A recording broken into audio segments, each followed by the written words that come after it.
200. Idéal. 300.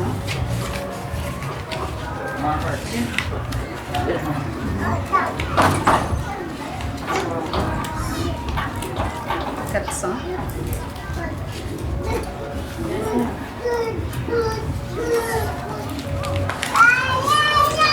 500.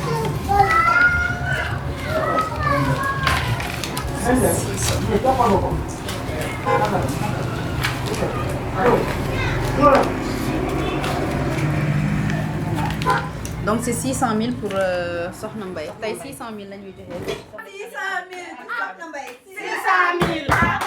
600 000 Sokhna Mbaye. 600 000.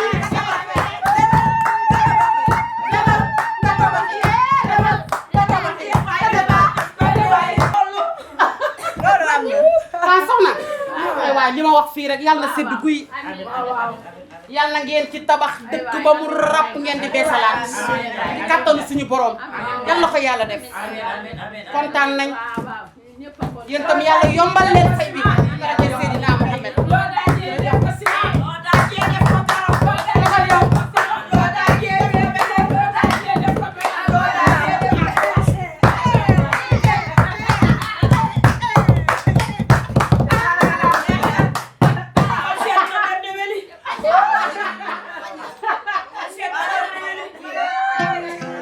man la Yaay Fatou Ndiaye maa ngi nekk présidente ci benn groupement de femmes boo xamante ni dañuy liggéey groupe céréales locales. La fédération sénégalaise des habitants ñoo ñuy jàppale ñu defar suñu kër Djiddah Thiaroye Kaw 66 quartiers la 60 quartiers yi dañoo fàkk dëkk nag mooy kenn ku nekk tabax nu mu la neexee.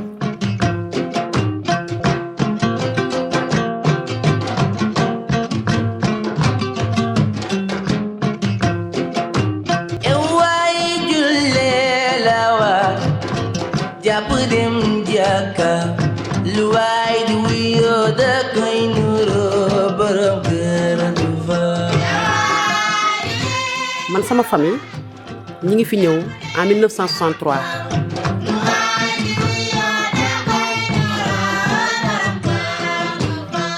mën na mu njëkk mi ñu fekk nag bi ñu fi njëkk a fekk mooy en 1987 at mu jot mbënn mi daan na lor 300 000 personnes ba atum 2015 ñetti weeru nawet bi yëpp ci mbënn la ñuy nekk gis nañ ne taw bi su xasee ñëw zone yi nga xamante ni ñoo gën a xóot ndox mi dina fa nekk at mi ba at mi dellu sawaat ndox mi du fa jeex même ci biir néeg yi ak ci biir kër yi dangay toog ca kër ga sonnoon nañ torop wax dëgg yàlla sonn nañ torop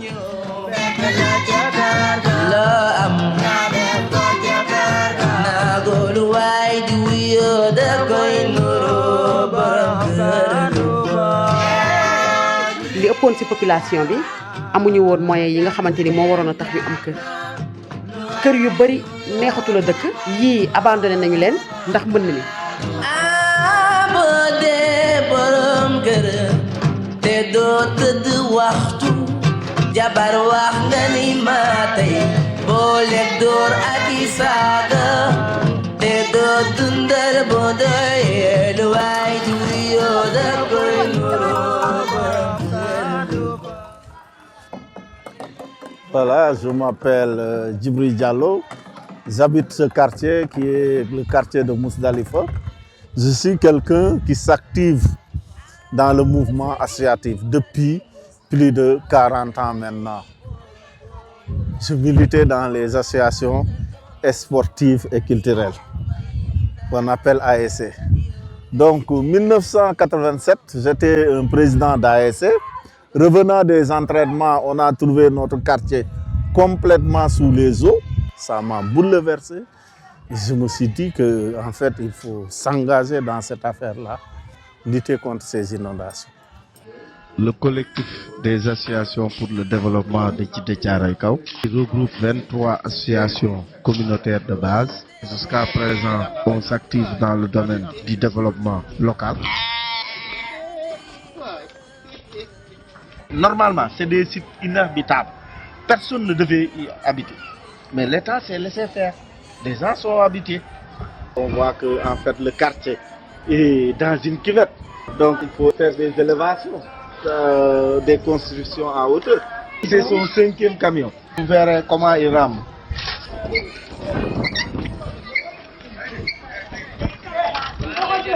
Les gens n'ont pas assez de moyens pour mettre uniquement du gravat et du sable.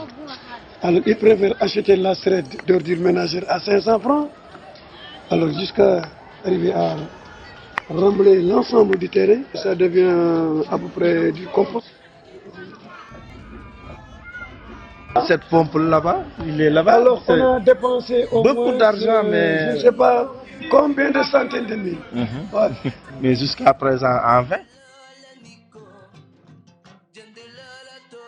Maintenant, il y a une autre phase qu'on dit plan Jaxaay.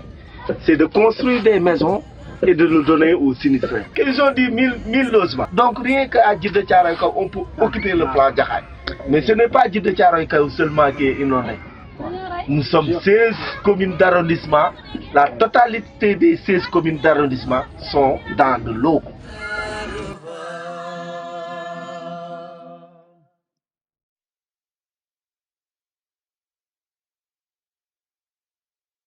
J'ai eu à surfer, à rechercher des partenaires et c'est là que je me suis tombé sur une ONG suisse. La première fois qu'on a été invité à Dakar par Djibril, on a essayé de comprendre quelle était la cause de ces inondations. Et en creusant les choses, en allant sur le terrain avec Djibril et avec toute l'équipe, on a rencontré des chefs de quartier qui nous ont expliqué qu'en fait, qu'ils avaient beau étanchéifier la toiture ou leur mur, l'eau remontait par le sol. Toute cette problématique, finalement, pour la comprendre, on est allé faire ce que personne n'aime faire, c'est-à-dire lire les rapports techniques. On a trouvé un document capital fait par la Banque mondiale qui parlait en fait des arrêts des pompages de la nappe. Quand on a lu ce document, on a dit tiens, la lumière est venue. Nous tous on croyait que en fait c'est la pluie qui était cause des inondations. Il est vrai que dans la banlieue de Dakar, il pleut 3 mois par année, on appelle ça l'hivernage. Et que l'année où Djibril a trouvé ces quartiers inondés, la pluie avait été particulièrement persistante. Mais il faut revenir quelques années en arrière pour bien comprendre le phénomène. À l'état naturel, dans les zones de banlieue, la nappe phréatique affleure dans le bas-fond des collines. Cela crée des petits marais qu'on appelle des niayes. Ces zones étaient jadis utilisées pour la culture maraîchère et pour l'approvisionnement en eau potable de la ville de Dakar. Depuis les années 1940, la ville a commencé à s'étendre et la banlieue s'est petit à petit urbanisée. Dans les années 1970, il y a eu une grande sécheresse qui a non seulement forcé des milliers de personnes à venir depuis l'intérieur des terres jusqu'à la capitale, mais aussi, combinée avec le pompage, a contribué à assécher les zones de niayes. L'espace devenant de plus en plus restreint, l'urbanisation s'est prolongée jusque dans les bas-fonds des collines désormais asséchées. C'est là qu'a commencé le problème. L'État a été totalement dépassé par l'afflux massif de personnes. En l'absence de réseau d'assainissement, l'eau de la nappe phréatique est devenue totalement insalubre. L'État a donc décidé de diminuer, puis arrêter progressivement le pompage de la nappe. Dans les années 80, la sécheresse s'est estompée et les pluies sont revenues à la normale. Pour assurer l'approvisionnement en eau, l'État a construit des pipelines jusqu'au lac de Gier à 350 km au nord. La combinaison de tous ces facteurs a fait que le niveau de la nappe phréatique est remonté, inondant 300 000 personnes dans la banlieue chaque année durant l'hivernage. On ne connaissait pas le phénomène de la nappe, de la remontée de la nappe. On ne connaissait pas. La chose qui est aberrante, c'est que malgré ces études d'impact qui sont publiées, qui sont publiques, ce projet a quand même été réalisé. Et qu'effectivement, les modélisations étaient très exactes, c'est-à-dire que très exactement, l'eau est remontée de 2,50 m. Et on a fait un document de diagnostic. On a fait en fait une synthèse de tous ces travaux-là pour pouvoir faire un plaidoyer en disant que l'État, il faut continuer à pomper la nappe. C'est quelque chose de compliqué à visualiser.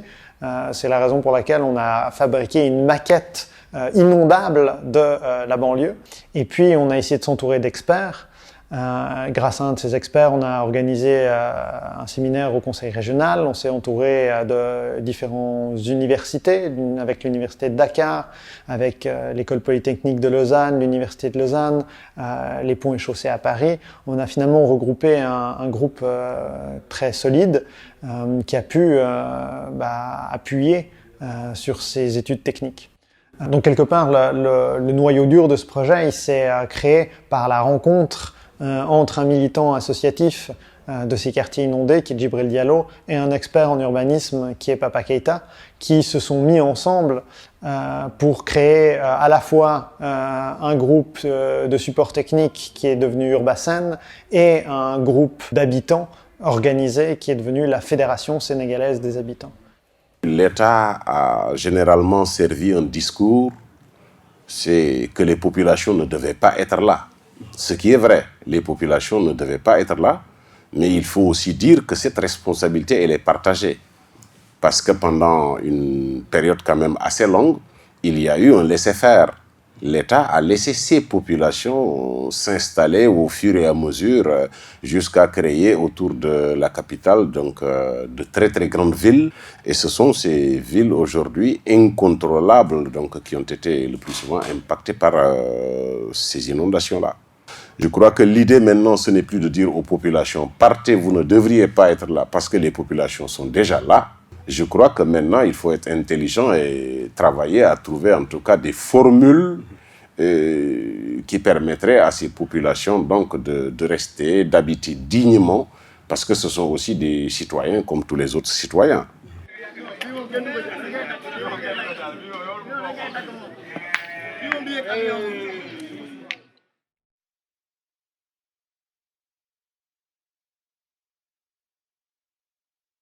Ces populations, il faut les organiser, il faut faire ce qu'on appelle de l'urbanisme de rattrapage. Parce que ce sont des coûts déjà partis. Les gens ont habité n'importe comment. Nous avons pensé que la première des choses à faire, c'était d'abord de connaître le problème, d'en maîtriser tous les contours, mais aussi de connaître les quartiers. Nous, on a pensé à créer un bureau municipal d'urbanisme avec la mairie. Et ça, c'est une curiosité au Sénégal, parce que je crois que c'est le seul bureau d'urbanisme local qui existe au Sénégal. Ce bureau existe depuis le 11 août 2011. C'est la vraie. Ouais. Ça va bien. En fait, au début, il n'y avait pas d'outils. Il n'y avait pas d'outils ni d'informations au niveau de la commune. On a pu avoir 12 enquêteurs et 5 cartographes pour qu'on puisse avoir des informations au niveau de la commune concernant d'abord les propriétaires des maisons et aussi la fréquence des inondations au niveau de chaque concession. Ouais. Je pense qu'on est arrivé au bureau. Okay. Voilà. Ah. Yes.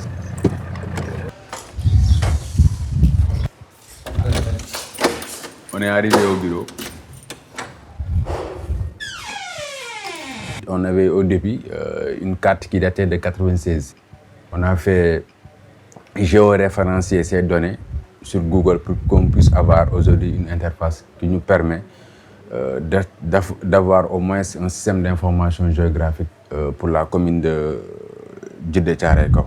Cette interface nous permet d'aller sur le terrain, de faire la mise à jour des données concernant les ménages, des données concernant les caractéristiques de bâti, des données concernant aussi les propriétaires de cette concession. Et on a constaté que parmi ces 5900 et quelques concessions, ils n'ont que des actes de vente. On a scanné l'acte de vente et aussi pour les identifier, on a pu photographier la maison plus le propriétaire en mettant le numéro de la concession dedans. Et aussi de savoir si la famille qui y habite, c'est les propriétaires ou bien des locataires ou bien des hébergés et autre type d'occupation. C'est la seule commune qui a cette interface au niveau national. Une fois cela fait, nous avons pensé que la restructuration urbaine pouvait aussi être un élément de solution. Et c'est là que nous avons commencé, donc avec les populations, nous les avons déjà organisées, nous avons procédé à un zonage. La commune, elle était tellement grande, nous l'avons divisée en 3 zones différentes. Nous, on a fait comprendre aux populations que ce n'était pas à l'État ou à la mairie de tout faire pour elles. Que ces populations organisées devraient aussi devenir un acteur. Un troisième acteur dans la construction de la ville. Parce que quand on parle de l'habitat social, cela ne doit pas être une affaire de l'État ou de la mairie. Ce doit être l'affaire de tout le monde. Et tout le monde c'est qui? Tout le monde c'est l'État, tout le monde c'est la collectivité locale, tout le monde c'est la population organisée.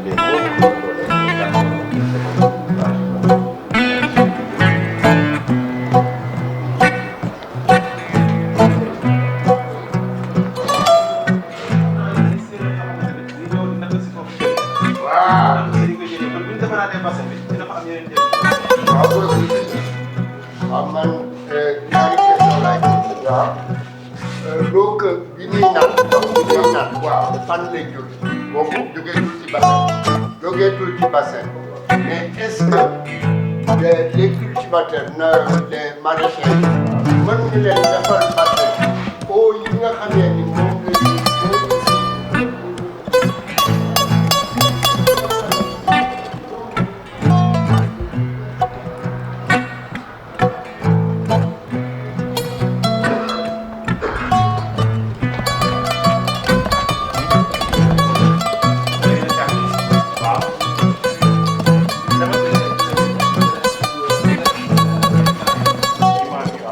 Nous avons déjà commencé par des jeux de planification pour que les gens aient une idée de ce que c'est.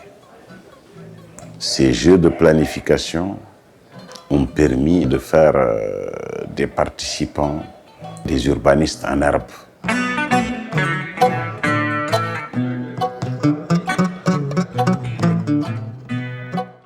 Ensuite, les populations elles-mêmes ont pu dire exactement ce qu'il fallait corriger, là où ça ne marchait pas, parce qu'on ne peut pas connaître les problèmes mieux que les populations qui habitent les quartiers.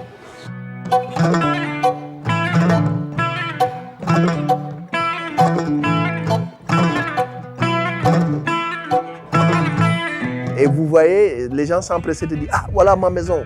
Ah, tu as vu là, c'est la rue là qui mène vers la mosquée. » Pour une fois, ils se détachaient de leur quartier et le regardaient avec un œil extérieur. Et ils se disaient, mais écoutez, cette voie-là, elle est trop étroite. Ils parvenaient à se rendre compte des labyrinthes dans lesquels ils vivaient. Et automatiquement, ils sentaient la nécessité qu'il fallait faire quelque chose.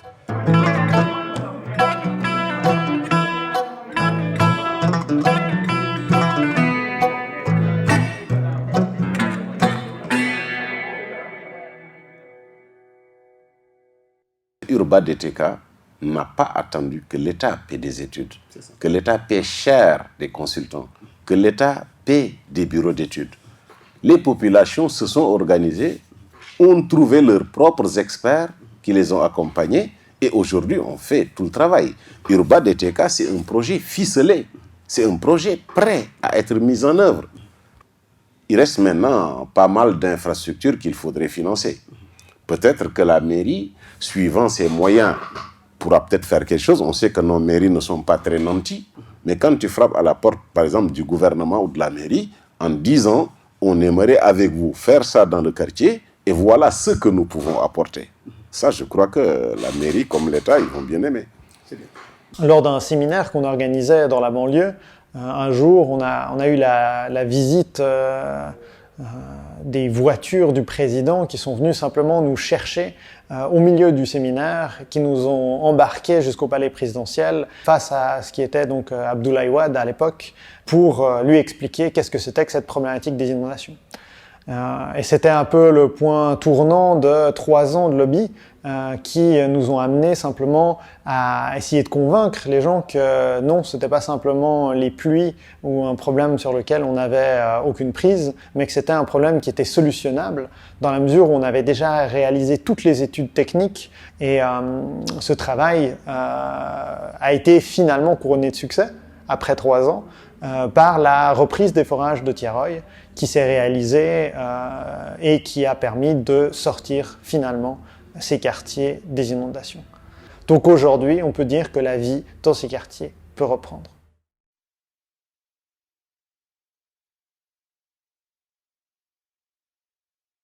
À un moment donné, ne voyant pas les investissements tomber, on s'est dit, mais peut-être qu'il ne faut pas continuer à attendre, peut-être qu'il faut faire quelque chose, peut-être qu'il faut essayer d'appuyer, en tout cas les plus démunis.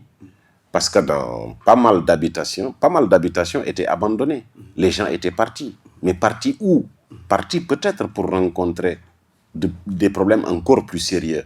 On s'est dit que peut-être on pourrait appuyer ce genre de famille à reconstruire leur habitat, à réhabiliter donc leur habitat et de pouvoir revenir vivre correctement avec les autres populations. Maintenant, tu as vu, hein? Les gens gardent l'espoir de reconstruire leur maison. Hein? 1987, cette maison existait. Les habitants sont quelque part, mais ils gardent leur maison. Tu sais, cette maison-là peut être remblée et reconstruite parce qu'il y aura un boulevard ici. Hein? Maintenant, imagine si la route passe ici. Hein? Là où passe la route, le développement suit. Hein? Donc cette maison sera côte à côte avec la route. Et ils vont ouvrir des magasins. Mais comment financer la reconstruction de l'habitat, d'autant que les populations sont exclues du système bancaire, seules capables de financer un tel projet? Dans nos voyages, nous avons rencontré SDI, Slum Dwellers International, qui avait développé beaucoup de modèles alternatifs. Nous nous sommes inspirés de ce qu'ils faisaient et l'avons adapté au groupe d'épargne qui traditionnellement existe dans nos quartiers pour construire notre propre système. Et ça a donné naissance aujourd'hui à la Fédération sénégalaise des habitants, qui est un membre à part entière de Slum Dwellers International.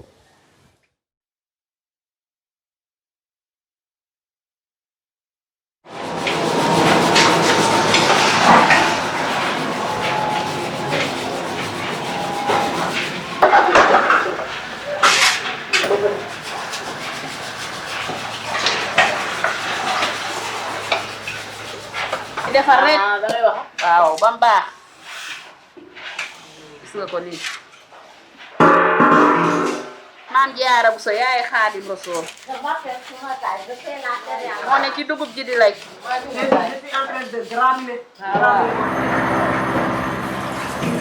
asalaamaaleykum maa ngi tudd Aïssata Mamadou Talla madame Senghor dëkk commune Djiddah Thiaroye Kaw Pikine Sénégal nekk présidente fédération sénégalaise des habitants wax naa ko fii unité de transformation wax laa ko ñu jigéen ñi dañ fi liggéey transformation céréale locale moom la ñuy def nii mooy activité génératrice de revenu moom la ñuy daje di def waxtaan di cotiser en même temps di am suñu mutuelle de santé bu ñu feebaree mun a faju ñun nekk nag di liggéey ak Urbasen ñu bokk ci fédération bi ñu commencé ñoo jàppale ñuy defaraat suñuy kër.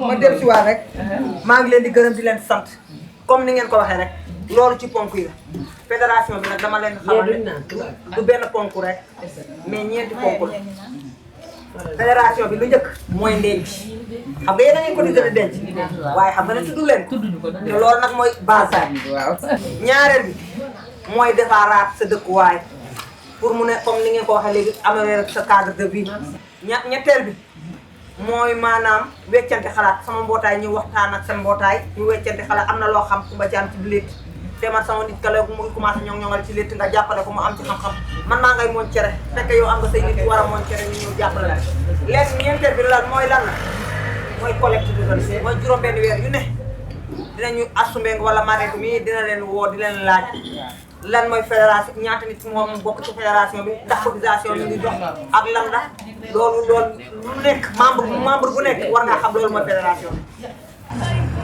bëgg nañu nag jigéen ñi ku ci nekk nga denc pour ëllëg si biir nga am dëkkuwaay nee woon nañ ko nag bii passé indi woon nañ financement ngeen doxal ñu leen ko xel nee nañ leen financement bi buñ leen ko joxalee joxee présidente bi ak bureau bi ak kii ñu liggéey ak maçon bi ñoom ñooy dem jëndi ngeen demee jënd ji xaalis maçon bi day nekk ci seen biir kees bu nekkee ci seen biir kees bu commencé ngeen jox ko avance bu demee ba ci digg bi ngeen joxaat ko bu jeexalee ngeen mottali ko nee nañ leen bor bi ci ñaar fukki weer lañ leen koy jox bu ngeen ko joxe ci ñaar fukki weer ñu may leen benn weer boo xam ne du ngeen ko fay mu ñee nekk ñaar fukki weer ak benn nee naa leen fédération sénégalaise dafa am bàq ndax xam ngeen bàq fédération sénégalaise amu leen amu leen. mbooloo mooy doole. mbooloo mooy doole. mbooloo mooy doole. waaw xam nga tam mbooloo mooy doole parce que yéen a boole seen doole yéen a boole seen doole yéen a boole seen dërëm ak seen tànk xam nga moom rek mënul waaye yéen bu ngeen ñëwul woon moom kese bu ñëwoon fii di ñu laaj ni ñu ko jox ba ëllëg ndax li ngeen boole nekk benn say moo tax ñu ñëw jox leen mais fekkoon benn bant bala leen dañ koy dem teg fa leen ndax ni ñu ko jox mbooloo mi nag moo tax ñu jox leen ñoo tax alalu mbooloo moo tax ñu ñëw di ko teg ci président bi teg ko ci groupement bi bi mu nekk bëtu fédération bi loolu moo tax nag ñu indi ko su ci am leneen loo caa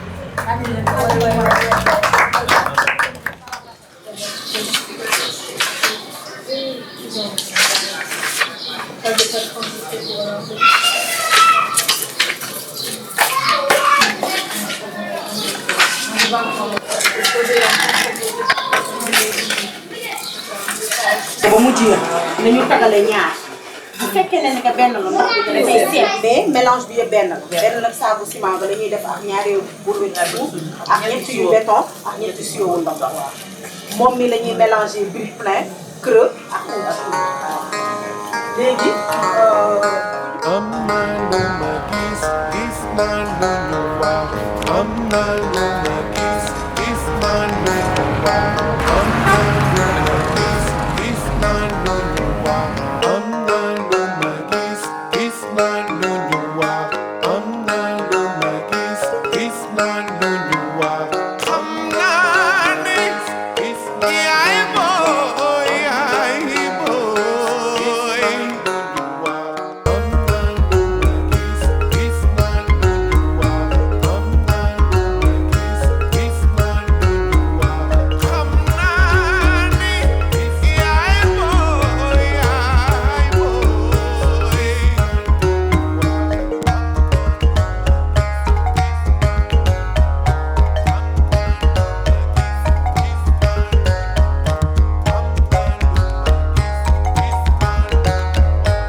sama rêve mooy jigéen ñëpp am kër ñu améliorer cadre de vie bi loolu su ma ko amee ci 6 ans yi rek sama mandat jeex damay kontaan loolu rek mooy sama gént ma yeewu rek ñu ne kii am na kër kii am na kër ñëpp am nañu kër loolu mooy sama rêve toutes les femmes avoir toutes les femmes du Sénégal chaque femme un toit c'est mon rêve une femme un toit c'est mon rêve absolu.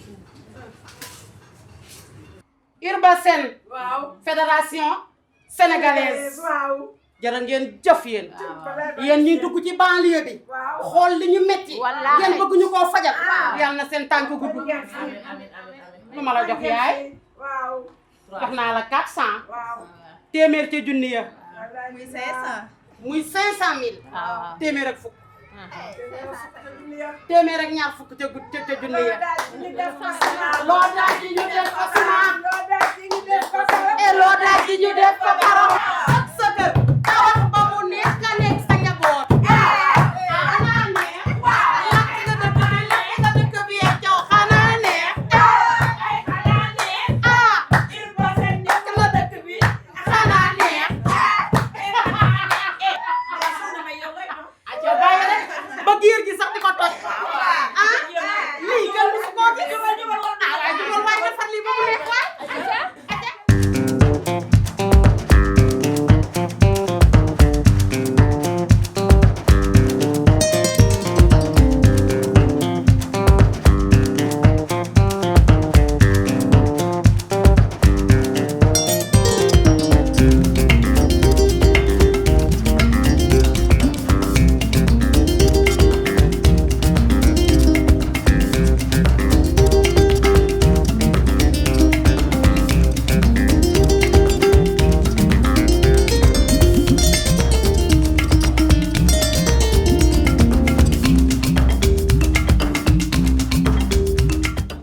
Nous sommes dans un océan, comme je le dis à l'équipe. Je ne sais pas si c'est l'océan Atlantique ou Pacifique, mais on est dans un océan. Il faut qu'on ose nager et traverser cet océan. Merci, Alex.